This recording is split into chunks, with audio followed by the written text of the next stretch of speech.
նախագծային աշխատանքը նվիրված է Աղայանների գերդաստանը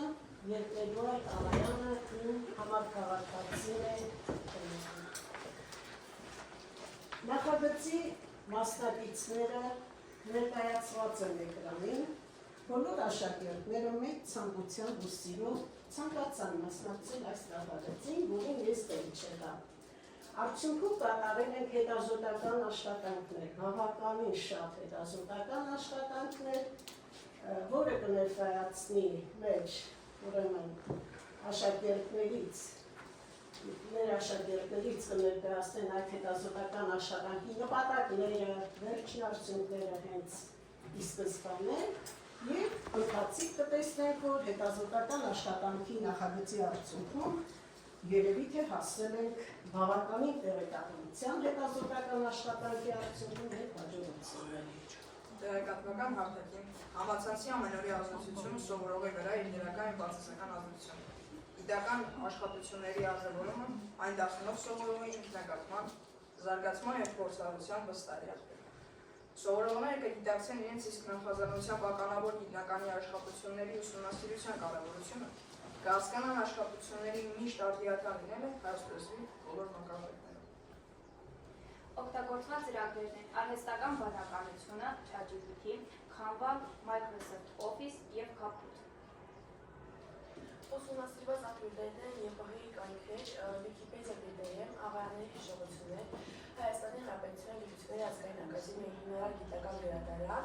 ով է հայեր կենսագրական հանրագիտարան։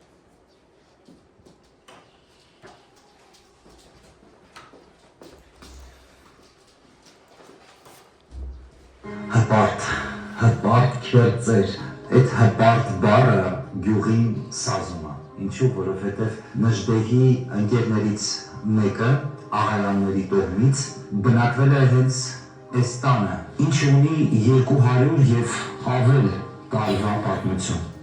Այլ կերպ տունը կոչել է նաև Նժդեհի շտաբ, Նժդեհի հանգրվանի կացարան, որովհետև սիրել է իր ընկերոջ հետ այստեղ հանդիպել ու հանգստանալ Սյունիք այցելության ժամանակ։ Ես համոզված եմ, որ դռնից այն կողմ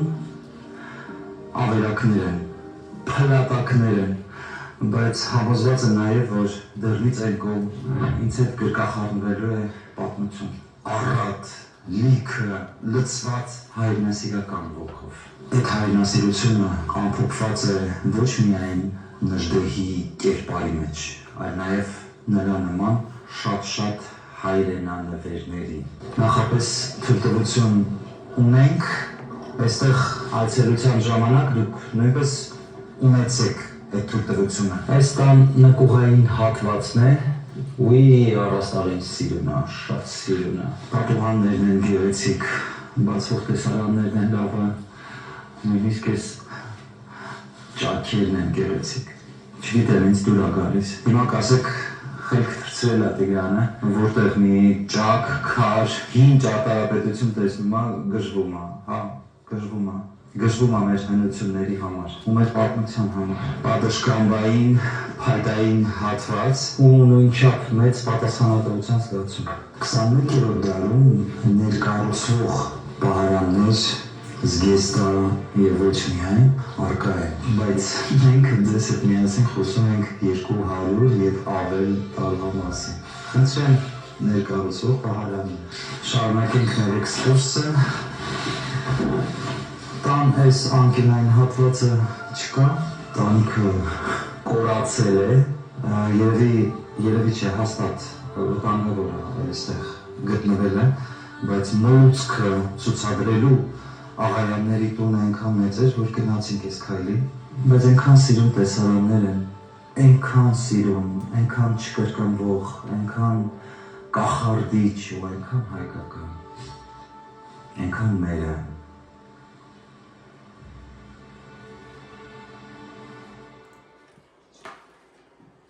Բարին ընձեզ, Աղայան տոհմի շարովիղներ։ Աղայանների տոհմը և հարազատ գյուղը Կարճևանը տարիների ու դարերի ճանապարհով շարունակում են քայլել միասին։ Այսօր էլ գյուղում բնակվում են աղային տոհմի շարավիղները, այսօր էլ գյուղի բարձունքին կանգուն են Օվի կամ Հովանես պապի կառուցած Բերդ ամրոցիկի սաղեր պատերը։ Այո, Գերդաստանի ընտանիքների բնակատեղին այս բարձունք դարավանդն է եղել, որտեղից հսկել են գյուղի անդորն ու հանգիստը վերահաս թշնամուց։ Բերդի դարպասների զարկվող մուրճի հարվածներով ազդարարվել է վտանգը դարանակալված թշնամու մուտքը, և գյուղն իսկույն կազմված ոտքի եկավների մի մարդու պես։ Այս արարող և հոգով գերքրիստոնյա գյուղը սակայն երբեք չի հանդուրժել թռանչիներին։ Այն աղոհացող, ասպնջական ու ծխացող մի մեծ օջախ է կիրճերի մեջ, բայց երկնքի տակ Աստծու ողորմելի համարին։ Աղայան նախապապի պատմածով նավի ավազակապետ Իլիասպախումբով որոշում է թալանել տակնու վրա անել գյուղը։ Պատիժն անխուսափելի էր։ Թուրք ազգային հերոս կոչվածն այս անգամ անվերադարձ հայտնվում է ցակարդում։ Եղբոր բոլոր ջանքեր ավազակապետին գտնելու համար ավելորդ էին։ Չոր խոտի դեզը թաքցրել էր ամեն ինչ։ Այն երբեք ջրի երես չհանվեց, այդպես էլ մնալով դարմանի տակ թաքնված ու լճացած ջուր։ Ոսկան Մելքում աղայան, Արաքս գետի մոտ գտնվող Մելքում աքարը, որը համարում էր իր տունը և որտեղից էլ անխնա հաշվեհարդար է տեսել Պարսիկ խանի մարդկանց հետ, որոնք հարձակվում վրա էին տալիս Կարճևան գյուղին և գյուղացիներին։ Կարճևան գյուղի դերերի պատմությունը իրազեկ, պատմությունը ճանաչող հպարտ դաստիարակերձերի մեջ խոյացող աղայաների տներ ունեն 200 և ավելի տարվա պատմություն։ Նժդեհի շտաբ, Նժդեհի հանգրվանի կացարան։ Այսպես է կոչվել նաև աղայանների տունը, քանզի Սյունիք այցելության ժամանակ իր հայրենասեր աղայան ընկերոջ հետ այստեղ է հանդիպել և հանգստացել Նժդեհը։ Դառնամ աղային Գերդաստանի շարունակական շարավիղները, անդրադառնալով աղային ազգանց ծագումնաբանությանը։ Աղային պապը միշտ ասում էր, որ նրանք հայտնի մտավորականներ լինելուց բացի եղել են նաև նյութական մեծ կարողության տեր, մեծատուններ, աղաներ, որի շնորհիվ էլ կնքվել են աղային ազգանան։ Աղայան տակը միշտ մի ներքին հպարտանքով կասեր, որ եթե աղայանների տուն հարց գնացած չլիներ, պատերազմի ու սովի տարիներին չէր կարող 5 երեխա մեծացնել։ Աղայանների Գերդաստանը արարել է պատմաբաններ, լեզվաբաններ, ֆիզիկոսներ և մաթեմատիկոսներ։ Դեռ ժամանակներում 1800-ականներին մտավորական աղայանները աշխատել և ուսումնառություն են ստացել Թիֆլիսում, Կովկասի պատմամշակութային կենտրոնում։ Կարճևանում են ապրել և տեղի դպրոցում մաթեմատիկա դասավանդել Ժորա և Մաթևոս աղայանները։ Արմատներով գյուղ Կարճևան, Պաշմեղրի տեղափոխված փոքր տարածքնաշեն սեփական տներից մեկում իր մանկության և պատանեկության տարիներին է ապրում ապագա ակադեմիկոս, հայտնի լեզվաբան Էդուարդ Բագրատի աղայանը։ Երևանի պետական համալսարան, որտեղ սկսում է աշխատել 1938 թվականից մինչև կյանքի վերջը։ Մարդ, ով ոչ միայն գիտնական մտավորական էր, այլ է մարդկային բարձր որակ, արժեք, այլ է մարդ հոգով ու սրտով։ Համալսարանում բոլորը դասախոս թե ուսանող ակնածու մեծ պատկառանք էին տածում դեպի գիտնականը։ Լեփրեցուն էր ուսանողներով ոչ միայն լսարանը դասապրոցեսում, այլ դասամիջոցներն ասես մի արքայական շքահանդես լինում։ Քայլում էր ջերմակած գիտնականը, իսկ աչք ու ահյակ թե բացուկ արած ուղեկցում էին ուսանողներ, ասպիրանտներ և կրտսեր դասախոսներ։ Իսկական աղայան հորդորջումը գիտնականի համար եղել է յուրահատուկ բարձրության վրա և հաճախ սիրում էր կրկնել. եթե իսկական աղայան ես, արարիր, գործիր, ստեղծիր, որոշիր ինքդ։ Անձնական բնականի մի սենյակ կարելի էր անվանել գրադարան։ Օրվա մեծ մասը ժամերով սենյակ գրադարանում գրում էր, ընթերցում, վերլուծում, շատ անգամ իրեն այցելողներին ընդունում հենց այնտեղ։ Տիկինը Մարուսյան անհանգստանալով ասում էր. «Այ մարդ, քիշն էլ լավ բան է, մոռանում ես, որ հաց ուտել կա, դուքուն ու դադար ունես, թե չէ, խորհրդավոր ժպտում է քթի տակ, գլխով հավանություն տալիս և նորից շարունակում աշխատել, վայելելով մի գավաթ սև սուրճը»։ Այսօր էլ աղայանների շարավիղները շարունակում են իրենց հարուստ գենոֆոնդի պատմությունը։ Կարոլ Լերենցի Աղայան, ֆիզիկամաթեմատիկական գիտությունների դոկտոր, պրոֆեսոր, 60 գիտական հոդվածների հեղինակ, որոնք տպագրված են հայկական և արտասահմանյան հանդեսներում և ժողովածուներում։ Բագրատ Էդուարդի Աղայան, Հայաստանի Հանրապետության գլխավոր դատախազության, նախաքննության և հետաքննության, օրինակալության նկատմամբ հսկողություն իրականացնող բարձրության ավագ դատախազ։ Ռուբիկ Էդուարդի Աղայան, դասախոսել է Երևանի պետական համալսարանում և այլ հյուպերում։ Ժորա Լերենցի Աղայան, երկար տարիներ եղել է Կարճևանի գյուղսովետի նախագահ։ Լիդա Լերենցի Աղայան, աշխատել է Երևանի պետական համալսարանում, բանվել Երևանի համալսարանի ամսագրերի գլխավոր խմբագիր։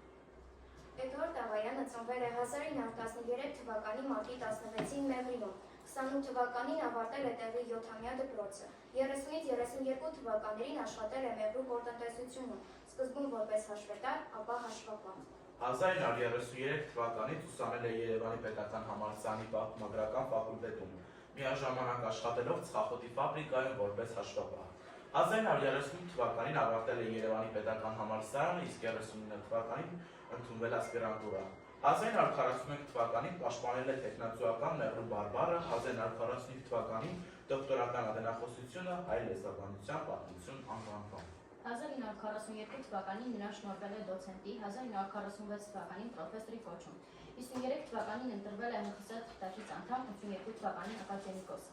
1932-ից 91 թվականներին աշխատել է ԵՊՀ-ում, 56-ից 85 թվականներին եղել է համալսարանի ընդհանուր լեզվաբանության ամբիոնի վարիչ, 68-ից 91 թվականներին հայագիտական կենտրոնի ղեկավար, 1986-ից 89 թվականներին բանվել Երևանի համալսարանի հանդեսի գլխավոր խմբագիր։ 1953-ից 1956 թվականներին ԵՊՀ գիտական աշխատանքների գծով պրոռեկտոր, 1948-ից 1950 թվականներին բանասիրության ֆակուլտետի դեկան, Հայաստանի բուհերում կարդացել է ընդհանուր լեզվաբանություն, լեզվաբանական ուսմունքի պատմություն, լեզվաբանության ներածություն, հայերենի համեմատական քերականություն, հայոց լեզվի պատմություն, գրաբարի, պարսկերենի, լատիներենի քերականություններ, արևելյան բանասիրություն եւ այլ դասընթացներ։ Էդվարդ Աղայանը տասնամյակներ շարունակ աշխատել է նաև ՀԽՍՀ Լաչա Ջարանի անվան լեզվի ինստիտուտում։ 1950-ից 53 թվականներին եղել է փոխտնօրեն։ 1963-ից 91 թվականին ընդունել է համեմատական լեզվաբանության բաժնի վարիչ։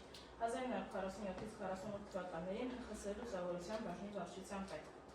Էդուարդ Աղայանը քանիցս մասնակցել է միջազգային գիտաժողովների՝ Երևան, Մոսկվա, ԱՄՆ, Հնդկաստան։ 1979 թվականից մինչև կյանքի վերջը եղել է լեզվաբանության գծով գիտական աստիճաններ շնորհող մասնագիտական խորհրդի նախագահ։ 1993 թվականին ընտրվել է Երևանի քորհրդի, 1980 թվականին եւ 1985 թվականին ՀԽՍՀ գերագույն խորհրդի պատգամավոր։ Էդվարդ Աղայանի բրոնզագիր կիսանդրի Երևանի պետական համալսարանի կենտրոնական մասնաշենքի նախասրահում։ Խորհրդանշում է ականավոր գիտնական մանկավարժի դերը, համալսարանական գիտության զարգացման գործում։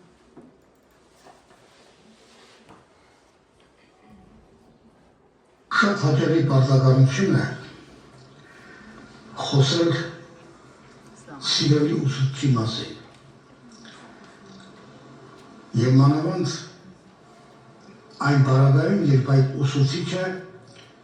այնպիսի հանրահռչակ գիտնական է եւ ամբողջ մեր ժողովրդի կողմից սիրված անհատականություն, ինչպիսին ակադեմիկոս Էդվարդ Աղայանն է։ Նրա հետ ես հանդիպել եմ 1964 թվականին ընդունելության քննությունների ժամանակ, երբ ինքը նախագահ էր եւ իմ հայոց լեզվի եւ գրականության բանավոր քննության ժամանակ վեճ առաջացավ իմ եւ քննող դասախոսների միջեւ։ Վեճ առաջացավ ինչից, որտեղ ընկել էր Նայիրի Զարյանի հացավան վեպը։ Իդեպ ասեմ, որ իմ ուսանողության ընթացքում հակառակի նման միշտ այդ հեղինակը ընկել է ինձ գրեթե բոլոր քննությունների ժամանակ։ Առաջին փորձը սա է, երբ որ ասեցի պատասխանեմ ցանկացած հարցի։ Կարելի է, ասեցին ոչ չգիտեք։ Այս ոչին մասնակցեց նախագահը, որի անունն առաջին անգամ այդտեղ լսեցի, ընկեր Աղայան, ասեց ինչի մասին է խոսքը, թե այս աղան չի սովորել, չի յուրացրել, իր չիմացած բաների համար արդարացում է փնտրում, դա ինչ է հարցրել, տղաջան ինչ է, ասեց ինչ չսիրած գրողի, չսիրած գործ է ընկել, ես ասում եմ փոխարինենք ցանկացած ուրիշ հարցով։ Ասում եմ չէ։ Ինչ հարցով, ասում եմ Նայիր Զարյան։ Աղայանը կարաբերս է, ուրեմն կարգին մարդ է։ Ու սկսվեց քննությունը։ Ուսանողության ընթացքում արդեն գիտեի որ է Աղայանը եւ ինքն էլ ինձ հիշում էր քննությունից, իսկ երբ եկավ մեզ դասախոսելու ժամանակը, բնականաբար ավելի մտերմացանք, նախ նա մեզ դասավանդեց հայոց լեզվի համեմատական քերականություն։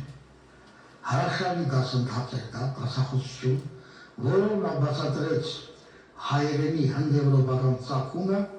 եւ համեմատական քերականության բոլոր գաղտնիքները ներկայացրեց մեզ։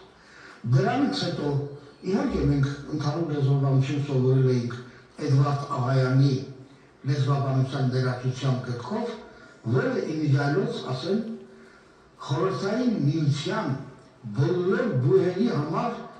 ճանաչվել էր որպես լեզվաբանության դասագիր քարտերի մեջ։ Իմ մյուս սիրելի ուսուցչի ակադեմիկոս Հրանտ Թամրազյանի հետ Պես եղավ, որ մեր ամփոփ կուրսը 69 թվականի շրջանավարտներով մեր վերջին զանգի օրը հրավիրեցինք այդ երկու ուսուցիչներին։ Եկան և իսկապես մեր այդ օրը վերածեցինք տոնի։ Եվ դրանից հետո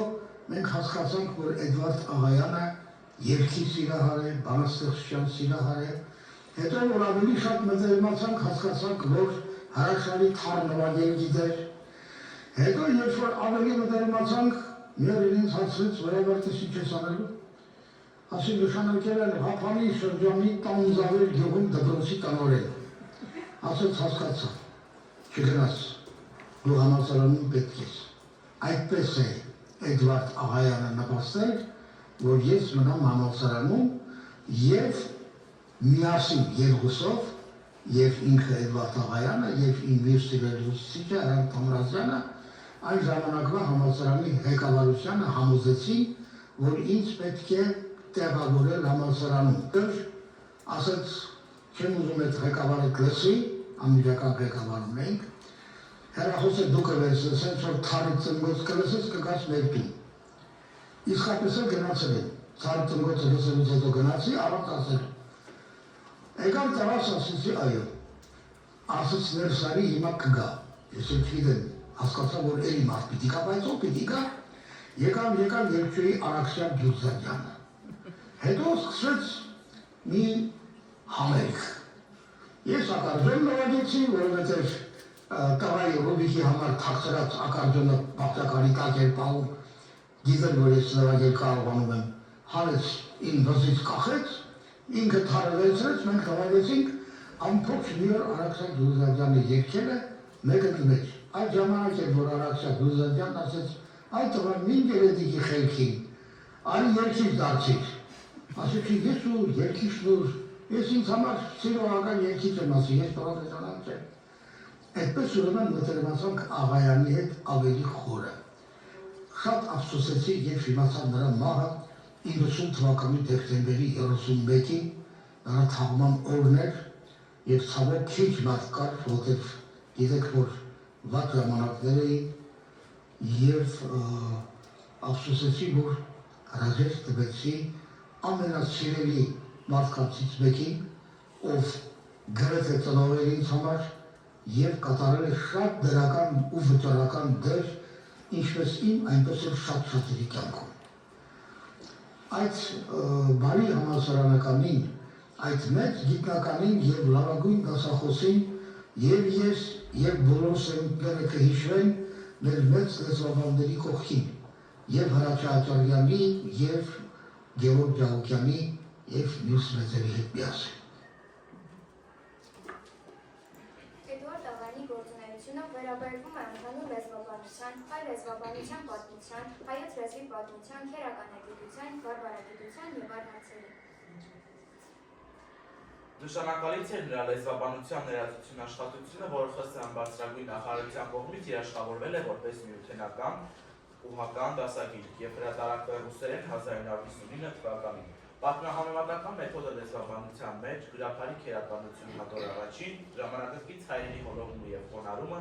ընդհանուր և համեմատական բառագիտություն աշխատությունները։ Վերջինը 1957 թվականին վերամշակված հրատարակվել է լեզվաբանության հիմունքներ խորագրով։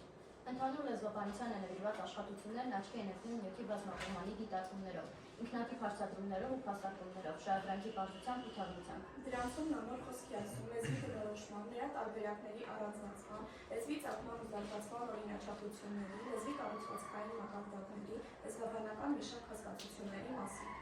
Աղայանը նաև հնչյունաբանական, բառագիտական, բառակազմական, ձևաբանական արժեքավոր վերլուծություններ է կատարել հայերենի գիտական քերականության խնդիրների գծով, կիրառել է նկարագրության ժամանակակից մեթոդներ։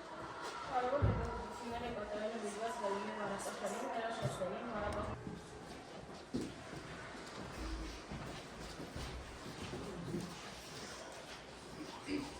Էդուարդ Աղայանը մեծ ավանդույթ նաև հայ բառանագության բնագավառում, արդի հայերենի բացատրական բառարան։ 1976 թվականի երկհատոր գիրքը հայերենի բառապաշարի ընդգրկմամբ 136,000 բառ և 13,000 դասված և բառահոդվածների ձևիմաստային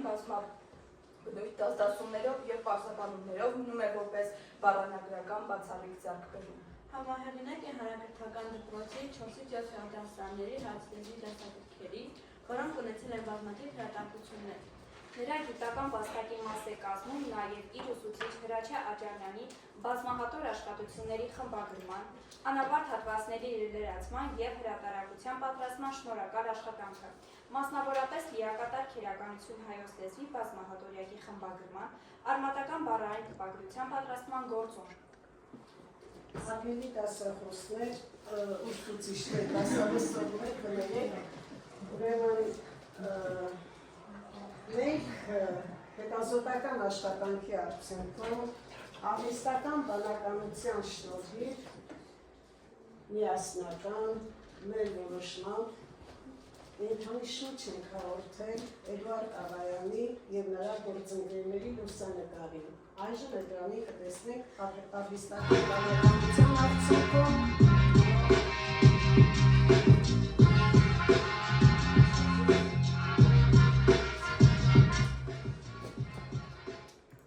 Մեծ գիտնականի կյանքը և գործունեությունը միայն բառերով ներկայացնելը բավական չէ։ Փորձենք հայտնվել ակադեմիկոսի դերում։ Աղայան գիտնականի անձնական բնակարանի մի սենյակն ամբողջությամբ կարելի է անվանել գրադարան։ Օրվա մեծ մասը ժամերով սենյակի գրադարան։ Համեցեք։ Բարով տեսակ, այսպես շարունակում եմ ամբողջացնել լեզվաբանության ներածություն աշխատությունը։ Ժամանակը քիչ է, աշխատանքը անսպառ, տքնում եմ օր ու գիշեր։ Տիկինը Մարուսյան շատ անգամ անհանգստանալով ասում էր. Այ մարդ, թիղճն է լավ բան է, մորանում ես, որ հաց ուտել կա, դուքուն ու դադար ունես, թե չէ։ Խորհրդավոր ժպտում էր քթի տակ, գլխով հավանություն տալիս և նորից շարունակում աշխատել, վայելելով միգավատ սև սուրճը։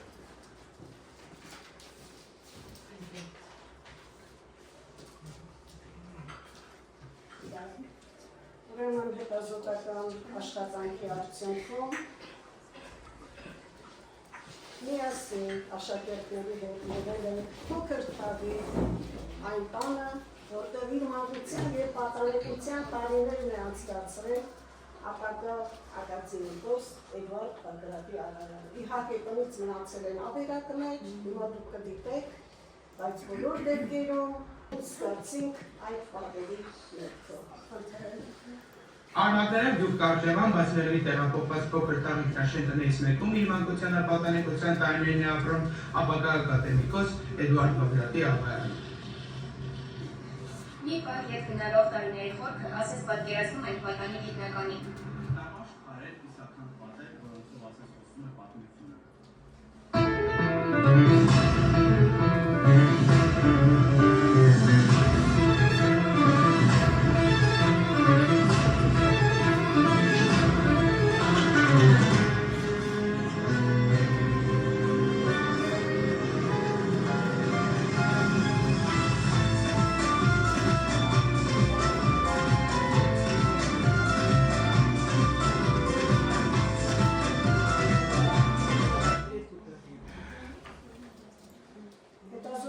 աշխատանքի արդյունքում որոշեցինք հարցազրույց կազմակերպել Մեղրեցի այն քաղաքացիների հետ, որոնք ունեն պատկառելի տարիք, որոնք գիտակեն Մեղրու փոքր թավի պատմությանը ավելի շատ, և արդյունքում մեր աշակերտները այցելեցին պատկառելի տարիք ունեցող փոքր թավի բնակիչ այս հարցերում բավականին տեղեկություններով հարուստ Երվանդ Բելիքսեքյանին, որի հետ կազմակերպված հարցազրույցը այժմ կներկայացնի ձեզ։ Որպես պատկառելի տարիք ունեցող մեղրեցիներ, նաև երկար տարիներ բնակվելով փոքր թաղում ինչ տեղեկություններ, հուշեր, տվյալներ կարող եք ներկայացնել Էդվարդ Աղայանի մասին, ով նույնպես մանկության ու պատանեկության տարիներին ապրել է այստեղ փոքր թաղում։ Ծնվել եմ 1937 թվականին։ Ես իրան չեմ տեսել։ Դրա մայրը մահացավ։ Մեղրին են Օհանյան Մարատաստան մանում։ Մեզ տանը։ Դա մակավապես Են վերևի դպրոցի տակի։ Մայրը մահացա, շուշի տակի։ Վերավի մեր գերեզմանով սուն կարվացա։ Ես բացրության սուրտ կարամրամարնի մի քիչ մեծ։ Ուտեղ թաղեցի։ Ուրեմ ինքը եկել էր, այդ ժամանակ տեսա։ Էլի դասախոսներով բանում մի 4-5 հոգի։ Աբրահամյան Այոշակա կլարնետ նվակով էր։ Կլարնետ նվակով էր,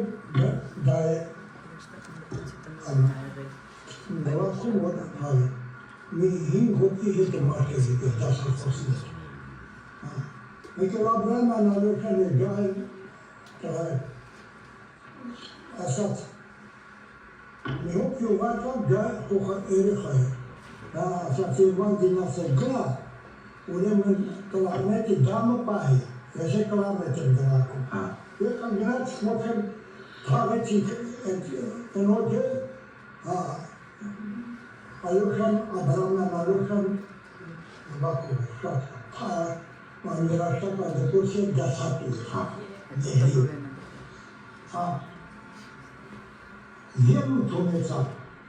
Ելույթ ունեցավ, աղայան լերեց, տնտեսական էր, են ժամանակ որդեսությունը, մի բույր կազմած էր, անենց գրագետ, ելույթ ունեցավ, մեր ռայոնը միտպես մարդ չեկա ելույթ ունենա, էգերեցի, որ նվագեցինք, պետացրեցինք, ողջեմ, մի հատ դասախոս մոտիկացավ դասախոսներ էր ողջը, մոտիկացավ ինձ, Այոշան չմոտիկացավ, ինձ մոտիկացավ, մի քիչ ողջի, ասացես մարդը ով է, ասին վերջացավ, ես մարդը ով է, ասացի, սա սոքոզ կորխոզնիկա, նուղի, հենց էդ բար ասա, դու իշ ոչ մի բան, ասեցես մեր ձորոչյուս տվեցի, 5 կիլոմետր վերև, կարկև այն լուղ կա,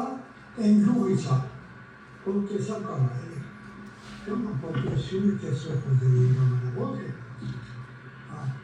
այդպես է մենք փողեցինք, եկանք ես և Այոշան գնաց իրանստում, նրան ես եկա փողտան, երեկ մարդկանք ոչ մեկի չտես, էդ այր Ո՞ք ստաղում իրանք որ ապրել են այդ ժամանակ չեք հիշում իրանցից չեք տեսել։ Ծնված հնգերը, նա հարսա գնացել եստերից, ուշի տատի, աղայան, ազգանում մարդու, հարսա գնացել, ապրել են, հետո գնացել են Երևան։ Երևանել են գնացել դրանց տունը, բայց մինակ ուշի տատի են տեսել, առանձինապրել։ Այն գետարի մոտ տուն էին բարձել, էդ կա, էդ վակին ինքը դասախոս է, մասարան կատ մարտներեցիներ ընդունել էր, պաներ արել, ուշումելի, ենակ մարտերելի Ուզում եմ նշել, որ արհեստական բանականության արդյունքում, գիտահետազոտական աշխատանքի արդյունքում Էդուարդ Աղայանի սև ու սպիտակ լուսանկարներ աշակերտները շրջանակի մեջ առած վերենացել գունավոր նկարի։ Սա նույնպես հսկայածավալ աշխատանք է, իսկ այժմ ունկնդրենք մեծերի խոսքերը Էդուարդ Աղայանի մասին ըստ հեղինակների։ Խնդրեմ։ Ականավոր գրականագետ Հրաչյանը պատմում է։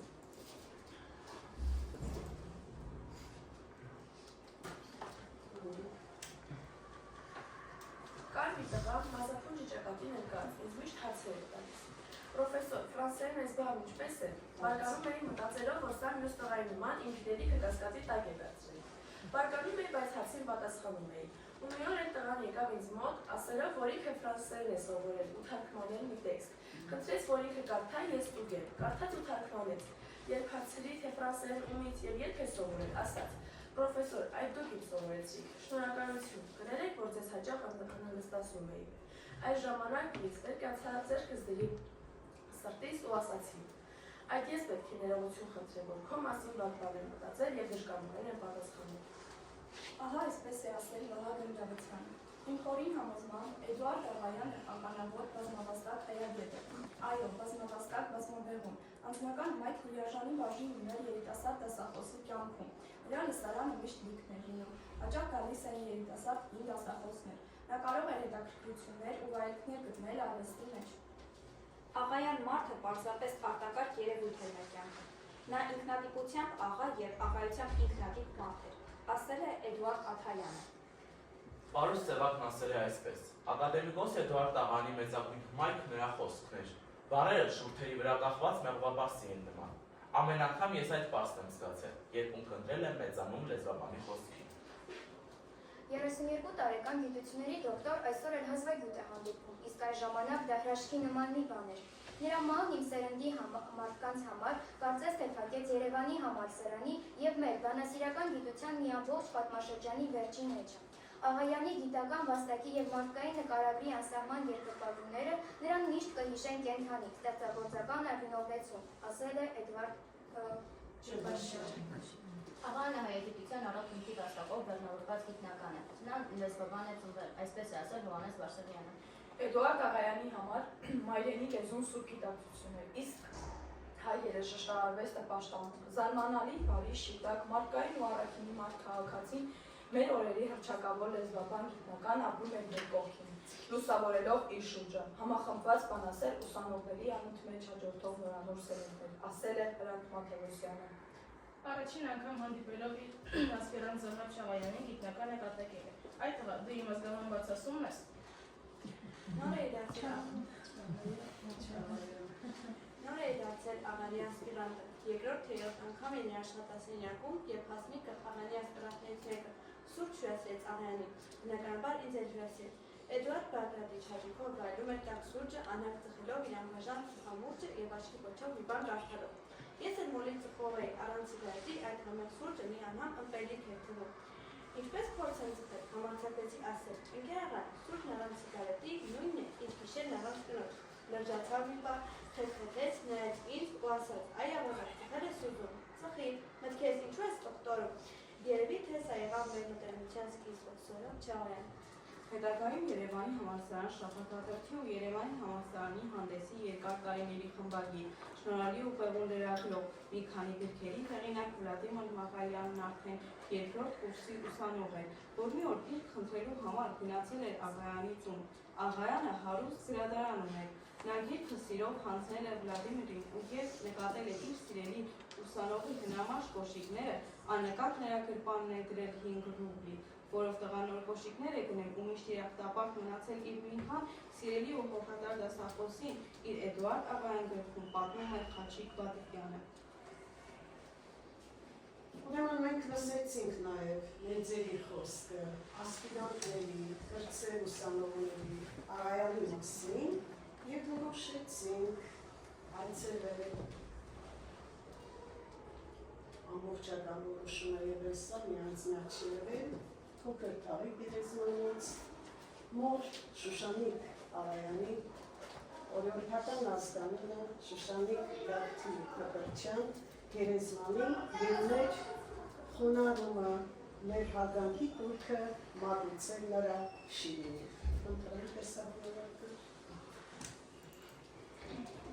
Մեծանուն գիտնականի մոր Շուշանիկ Աղանի գերեզմանը։ Ահա մարմարե շիրմաքարը, որը ամփոփել է մեծանուն գիտնականի մորը։ Ծաղկետրում է կատարում և խոնարհվում մեծանուն գիտնականի մոր Շուշանիկ Աղանի գերեզմանին։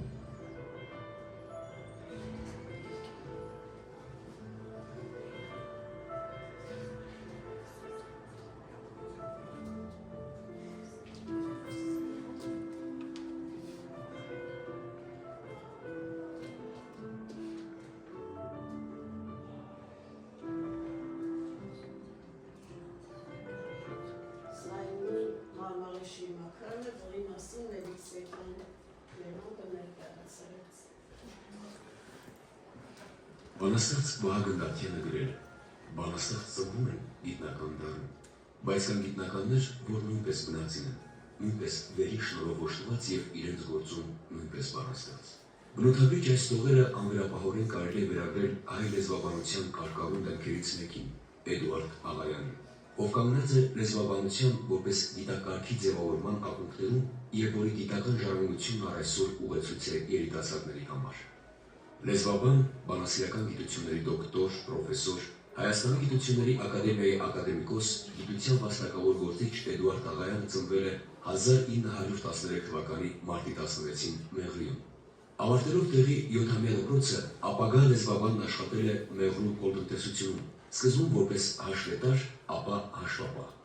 Սակայն ի վերուստ այլ ճանապարհ էր նախանշված նրա համար։ 1933 թվականին նա դարձել է Երևանի պետական համալսարանի պատմագիտական ֆակուլտետի ուսանող, միաժամանակ աշխատելով ծխախոտի ֆաբրիկայում որպես հաշվապահ։ Համալսարանական կրթությունը նա շարունակել է ասպիրանտուրայում, պաշտպանելով թեկնածուական, իսկ 1945 թվականին դոկտորական ատենախոսություն։ 1946 թվականին նրան շնորհվել է պրոֆեսորի կոչում։ Գիտական հետազոտական տքնաջան աշխատանքի արդյունքում 1982 թվականին ընտրվել է Հայաստանի գիտությունների ակադեմիայի ակադեմիկոս։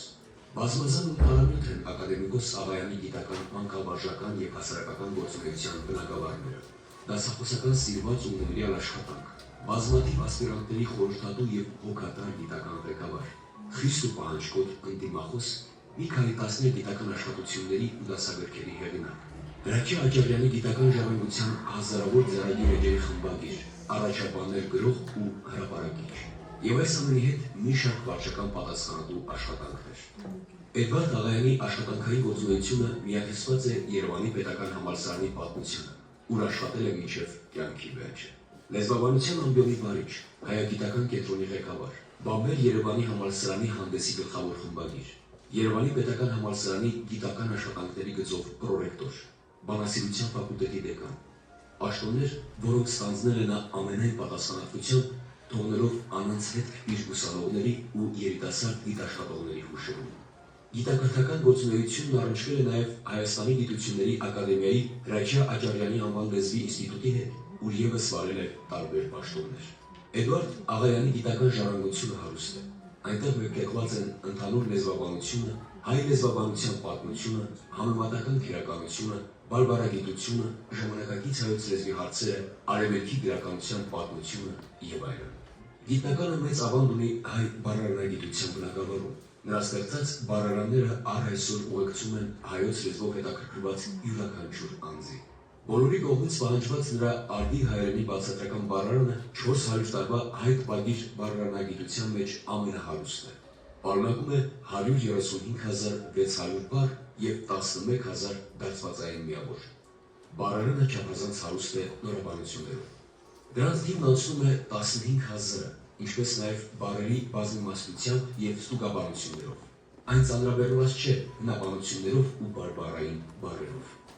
Նա համահեղինակ է հանրակրթական դպրոցի միջին դասարանների հայոց լեզվի դասագրքերի, որոնք ունեցել են բազմաթիվ հրատարակություններ։ Նրա գիտական վաստակի մասն է կազմում նաև իր ուսուցչի Հրաչյա Աջարյանի բազմահատուր աշխատությունների խմբագրման, անավարտ հատվածների լրացման եւ հրատարակության պատրաստման շնորհակալ աշխատանքը։ Մեծ գիտնականի վաստակը գնահատված էր նաև Հայաստանի սահմաններից դուրս։ Նա բազմաթիվ անգամներ մասնակցել է միջազգային գիտաժողովների Մոսկվայում, ԱՄՆ-ում, Հնդկաստանում եւ այլուր, իսկ գիտական ձեռնարկները վերահրատարակվել են տարբեր երկրներում։ Էդուարդ Աղայանի ղեկավարությամբ ու խորհրդատվությամբ պաշտպանվել են բազմաթիվ տեխնացուական ու դոկտորական ատենախոսություններ։ Մինչև կյանքի վերջը եղել է լեզվաբանության գծով գիտական աստիճաններ շնորհող մասնագիտական խորհրդի նախագահ։ Ստեղծագործ ագյունով լցված գիտնականը մահացել է 1991 թվականի դեկտեմբերի 29-ին Երևանում։ Նրա վերջին աշխատությունը լեզվաբանական հետազոտություններ, մյուսը տեսել Էդմահու 2003 թվականին համալսարանի հրատարակչության կողմից։ Նրա անունով է կոչվում Սյունիքի մարզի Լիճ գյուղի դպրոց։ Լիճը բայց Կարճեվաններ են հավանագործել, լիճը փակված դպրոց է, բնականաբար Կարճեվանն է հավանագործել Էդուարդ Աղայանի անունով, հարգելի ուսուցիչներ, հարգելի դասախոսներ, նախագծի ներկա եղողներ, մենք ավարտեցինք մեր Աղայանների Գերդաստանը և Էդուարդ Աղայանը իմ համաքաղաքացին է, դաս նախագիծ է, ինձ թվում է ձեզանից շատերը ավելի երեկություններ ստացան ակադեմիկոսի մասին, չեմ կասկածում, որ բոլորդ եք ճանաչում նրան որպես մեր վեցի, որպես մեր համաքաղաքացի, բայց երևի այս դաս նախագիծը նպաստեց, որ ավելի իմանանք գիտնական ակադեմիկոսի մասին։ Ուզում եմ իմ շնորհակալությունը հայտնել 10-րդ դասարանի աշակերտներին, որոնք մի մարդու պես ցանկացան մասնակցել նախագծին, երբ ընդունություն էր կատարում, ով որ նախագծում է։ Նրանք անխտիր բոլորը ցանկացան մասնակցել այս նախագծին և դասվեց ընկեր Մանուկյանին, որը ՏՀՏ-ի գործերում բավականին աշխատանք է կատարված վերջնարդյունքում, ունենք գրքույկներ, խնդրեմ բաժանել գրքույկները, երկուսը պահեք ինձ, մնացածը բաժանել։ Դասանում անկյուն է լինելու լուսանկարը, սա նույնպես վերջնարդյունքի մի այսպես ասած հրճաբան է, անկյուն Էդուարդ Աղայանին նվիրված իմ լեզվի կաբինետում և գրքույկներ, բուկլետներ, որ բաժանում ենք ձեզ մեծ սիրով։ Ինձ թվում է միշտ կհիշեք այս նախագիծ դասը, որովհետև այն անմիջապես հենց մեր հողն է, մեր ջուրն է, մեր ամեն ինչն է։ Շնորհակալություն ուշադրության համար։ Մի բան էլ ես հավելեմ, շատ հաճելի էր իմիջիալյուց, ես նորից գնացի իմ հին ուսանողական տարիները, համալսարանական տարիները, ինձ դասավանդել են և Սամվել Մուրադյանը գրականագետ, որը խոսում էր Էդուարդ Աղայանի մասին, և Ջերբաշյանը, և Հովհաննես Բարսեղյանը, և Էդուարդ Աղայանը, այսինքն ակադեմիկների մի ամբողջ փունջ, որով երախտապարտ ենք մենք այդպիսի մեծերին։ Այդ թվում նաև Էդուարդ Աղայանը, երևի ես համարվում եմ վերջին սերունդը, որովհետև 90-ական թվականներին մահացավ նա։ Էդուարդ Աղայանի փոքրիկ հումորն եմ ուզում ներկայացնել, առաջին կուրսում էինք, մեզ տալիս էր լեզվաբանության պատմություն, դասը սկսված էր արդեն 20-25 րոպե անցել էր, բայց մենք 250 հոգի լռությամբ սպասում էինք Աղայանի գալուն։ Գալիս էր ժպիտը, եկավ բավական, ասում եմ 25 րոպե ուշացած, ժպիտը դեմքին ներս մտավ և ասեց. դուք ուսանող եք, 25 րոպե ա ուշացել եմ, նստած հլը սպասում եք։ Մեկը չեք գալիս հետևիցս, ու այդպես հումորով, այսինքն մենք այնքան սրտադրոպ իսկապես սպասում էինք նրա գալուն, և իսկապես ոչ մեկը տեղից չէր շարժվել, սպասում էինք, որ ներս գա ու ներկայացնի դասը։ Մի խոսքով շատ հաճելի էր, շատ հաճելի էր, շատ հաճելի էր։ Շնորհակալություն ուշադրության համար։ Շնորհակալություն ապրեք, հաճելի րոպեներ